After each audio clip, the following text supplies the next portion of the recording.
나는 전능하신 아버지 하나님, 천지의 창조주를 믿습니다. 나는 그의 유일하신 아들, 우리 주 예수 그리스도를 믿습니다. 그는 성령으로 잉태되어 동정녀 마리아에게서 나시고 본디오 빌라도에게 고난을 받아 십자가에 못 박혀 죽으시고 장사된 지 사흘 만에 죽은 자 가운데서 다시 살아나셨으며 하늘에 오르시어 전능하신 아버지 하나님 우편에 앉아 계시다가 거기로부터 살아있는 자와 죽은 자를 심판하러 오십니다. 나는 성령을 믿으며 거룩한 공교회와 성도의 교제와 죄를 용서받는 것과 몸의 부활과 영생을 믿습니다. 아멘.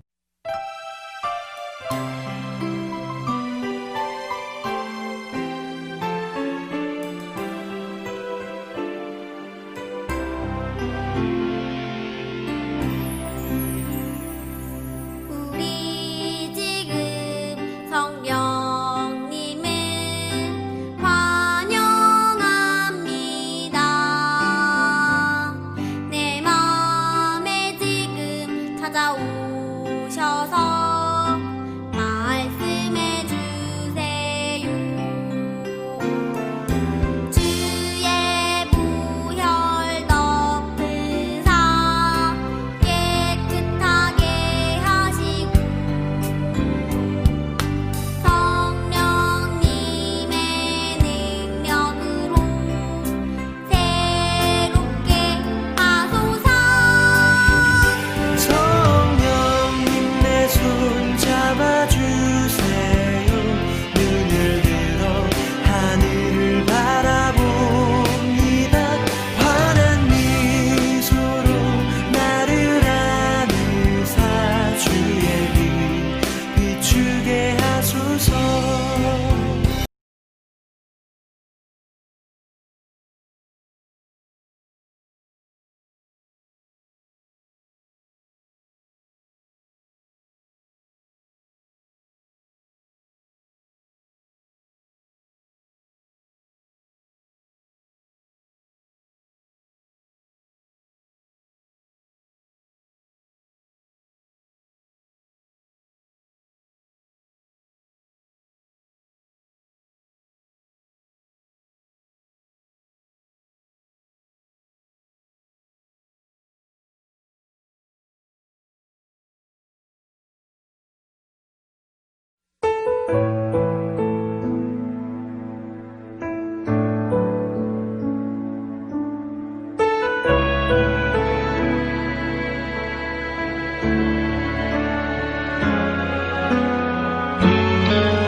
오래전부터 날 누르는 내 안에 깊은 절망, 아무 희망도 어떤 기대도 내게 없는데 사람들의 외면과 날 거절하는 눈빛, 아픈 상처로 짙은 어둠으로 깊이 빠져만 가는데 어디선가 내게 들리는 하나님 아들 주님 이야기, 그분이라면 그의 옷자락이라도 내 마지막 소망이니 주님을 만났네. 옷자락에서 전해지는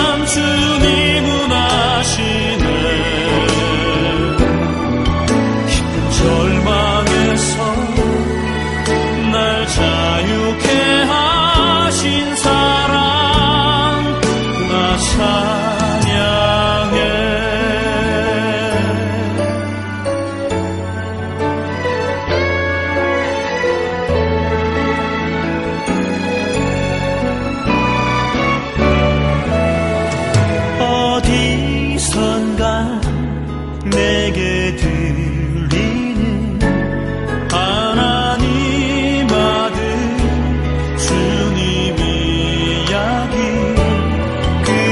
그분이라면 그의 옷자락이라도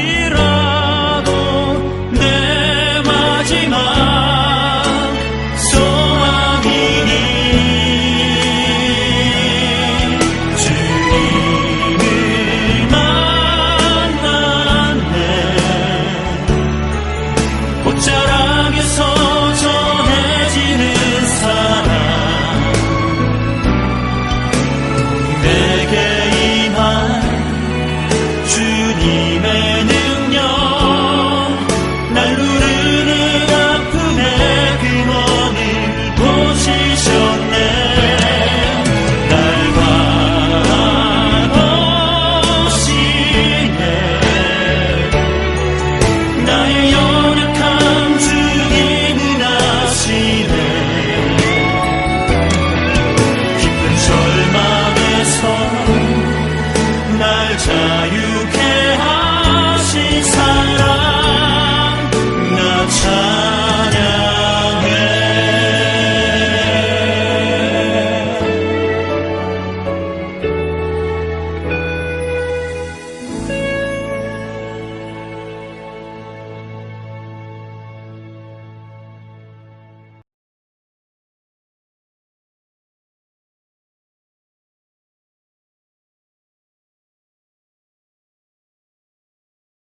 소년부 친구들, TV에서나 교과서에서 종이나 노예에 대해서 들어본 적 있을까요? 우리 친구들이 종이나 노예를 생각해보면 보통 이런 모습이 있을 겁니다. 다음 그림 한번 볼 건데요. 우리 이 조선시대에 있던 노비입니다. 노비. 종이나 노예였죠. 이 사람들의 사진이 여기 있고요. 다음 그림을 한번 볼게요. 왼쪽에 있는 그림은 이제 애굽에서 이집트에서 노예 생활을 했었던 이스라엘 사람들, 히브리 사람들의 모습이고, 오른쪽 사진에 같은 경우는 미국에서 노예였던 흑인 노예들입니다. 그리고 이처럼 시대에 상관없이 세계 어디에서든지요, 종이나 노비들이 참 많이 있었습니다. 오늘 우리가 나눌 이야기는요, 어느 한 종의 이야기인데요. 이 종의 이름은 오네시모입니다.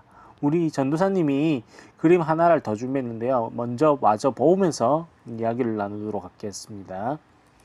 자, 오늘 말씀의 주인공은요, 두 명입니다. 아래 그림을 보면 우리 오른쪽에 젊은 사람이 있죠. 이 사람은 종 오네시모고요. 나이가 지긋한 오른쪽에 있는 사람은요, 바울입니다. 사도 바울이었습니다. 우리 친구들, 오늘 이 오네시모에 대한 이야기를 나눌 건데요. 오네시모는요, 빌레몬이라는 사람의 종이었습니다. 빌레몬은요, 바울의 가르침을 받아서 예수님을 믿게 된 사람이었습니다. 그리고 살던 이 지역이 골로새 지역이었기 때문에 골로새 교회를 섬기던 사람이었습니다. 오네시모는 이 빌레몬의 돈을 훔쳐서 달아난 종이었습니다. 돈을 훔쳤기 때문에 목숨이 위험했겠죠. 만약에 당시 법에 따라서 오네시모가 잡히게 되면 큰 벌을 내리거나 또 죽음에 처해도 전혀 문제가 되는 상황이 아니었어요. 그런데 이 오네시모가 빌레몬을 제 발로 찾아왔습니다. 도망가도 모자랄 판에 직접 찾아오다니 빌레몬은 참 이상하게 생각했습니다. 그런데 오네시모의 손에는 바울이 썼던 편지가 있었습니다. 왜 바울이 빌레몬에게 편지를 썼는가 한번 볼까요? 그리고 왜 이 편지를 오네시모가 가져오게 됐는지 한번 살펴볼게요. 빌레몬에게서 도망을 쳤던 오네시모는요, 로마에서 바울을 만나게 됩니다. 그리고 바울로부터 예수님을 대해서 듣고 복음을 알게 되었습니다. 이러한 예수님을 믿고 변화된 오네시모가 이전과 다른 삶을 살았을 뿐만 아니라 또 바울의 전도 사역에 대해서 열심히 도왔습니다. 바울은 오네시모가 여전히 자신의 옆에서 전도 사역을 돕기를 바랬습니다. 바울은 사도의 권위를 이용해서 빌레몬에게 편지를 써서 용서를 강요할 수 있었지만 그렇게 하지는 않았어요. 사랑으로 강구하면서 부탁했습니다. 이는 빌레몬 스스로 오네시모에게 용서와 사랑을 베풀어 그가 경험했던 예수님의 사랑, 희생의 사랑을 실천할 수 있도록 하기 위해서였습니다. 바울은 오네시모가 비록 예전에는 빌레몬에게 큰 도움이 되지 않는 종에 불과했지만 이제 지금 바울에게 오네시모는 자신의 심장과 같이 중요하고 소중하고 사랑스러운 사람이 되었다고 말을 했습니다. 그러니 이제 오네시모를 예전처럼 종으로 여기지 말고 사랑받는 동역자, 형제로 여겨야 된다고 말을 했습니다. 뿐만 아니라 바울은 오네시모가 훔쳤던 돈을 자신이 갚겠다고 했습니다. 바울은 용서를 구하는 것은 말로만 되는 것이 아니라고 생각했습니다. 거기에 따른 책임이 있는 행동이 분명히 필요하다는 것을 보여주었습니다. 바울은 오네시모를 위해서 희생을 감수하고 기꺼이 그 값을 치르려고 했습니다. 이러한 바울의 모습 속에서 우리의 죄값을 홀로 치르신 예수님의 모습이 떠오르지 않나요? 그렇다면 이 빌레몬은 과연 오네시모를 용서했을까요? 만약에 그가 오네시모를 용서하지 않고 벌을 내렸다면 이 성경 가운데 빌레몬서라는 것은 존재하지 않았을 겁니다. 포함되지 않았을 겁니다. 바울의 편지를 받았던 빌레몬이 오네시모를 용서했기 때문에 오늘 우리 친구들이 성경 가운데서 빌레몬서를 읽을 수가 있는 겁니다. 빌레몬은 우리를 용서하시기 위해서 십자가에서 돌아가셨던 예수님의 사랑을 알았기 때문에 오네시모 종을 용서할 수 있었습니다. 우리도 빌레몬서의 아름다운 용서와 사랑의 이야기를 아는 것으로만 끝내는 것이 아니라 예수님의 용서와 사랑을 받은 우리가 먼저 다른 사람을 용서하고 사랑할 수 있도록 서로 도와야 합니다. 예수님을 닮아가서 그 사랑과 용서를 실천할 수 있는 우리 모든 단회중앙교회 소년부 친구들과 선생님들 제가 되기를 주의 이름으로 간절히 축원합니다. 함께 기도하시겠습니다. 사랑과 은혜가 충만하신 우리 주님 감사합니다. 오늘 우리 빌레몬 주인을 통해서 오네시모 종을 용서했던 모습을 보면서 우리가 예수님을 다시금 떠올렸습니다. 사랑으로서 용서해 주었고 희생으로서 용서해 주었던 그 예수님의 모습을 우리가 닮아가서 우리도 나에게 손해를 끼치거나 피해를 주거나 용서할 수 없는 상황에 있을지라도 우리가 사랑으로서 이해하고 안아줌으로써 격려해 주면서 서로 더욱더 끈끈한 교제가 있게 믿음의 교제, 성도의 교제가 아름다운 교제가 언제나 삶 속에서 묻어날 수 있도록 우리 친구들이 바른 그리스도인이 될 수 있도록 주여 인도해 주시옵소서. 우리 친구들의 일주일간의 삶을 주님께서 또 붙들어 주시고 건강한 삶 붙들어 주시고 코로나로부터 안전하게 지킬 수 있도록 주여 인도해 주시옵소서. 감사와 영광을 드리며 우리의 구원자가 되신 예수님의 이름으로 간절히 기도합니다. 아멘. 하늘에 계신 우리 아버지, 아버지의 이름을 거룩하게 하시며 아버지의 나라가 오게 하시며 아버지의 뜻이 하늘에서와 같이 땅에서도 이루어지게 하소서. 오늘 우리에게 일용할 양식을 주시고 우리가 우리에게 잘못한 사람을 용서해 준 것 같이 우리 죄를 용서하여 주시고 우리를 시험에 빠지지 않게 하시고 악에서 구하소서. 나라와 권능과 영광이 영원히 아버지의 것입니다. 아멘. 땅과 만민들아 주의 음성 듣고 모두 기뻐하라. 산들과 나무들도 즐겁게 춤추며 함께 손뼉